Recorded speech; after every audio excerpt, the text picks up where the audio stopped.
Uobičajen uron ovdje u Moluntu, nedaleko Dubrovnika, postao je fantastično otkriće.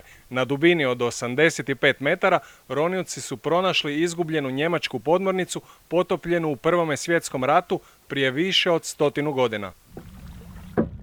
Nekoliko tjedana trajale su pripreme za zaron na mjestu za koje se već neko vrijeme zna da u dubini nešto skriva.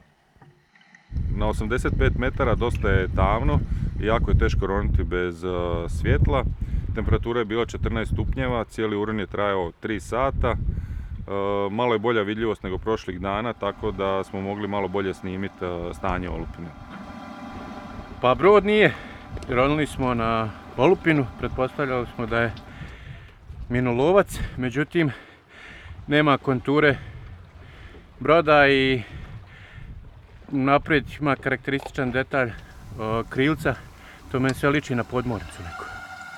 Svaku dvojbu vezano uz to što je u dubini otklonio je natpis na brončanom poklopcu topa te njegova pozicija. Znamo da je UC-24 po tome. Daljina odgovara od otvora i top je 88 mm, označen sa 8,8 cm. I piše u bot.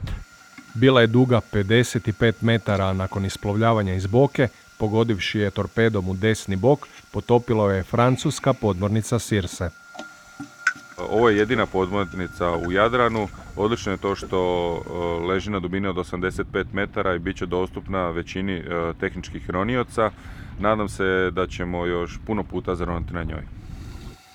Ovaj vrijedni arheološki nalaz, nakon zaštite lokaliteta, privući će ronilačke timove iz cijeloga svijeta i dati vjetar u leđa razvoju ronilačkog turizma na tom području.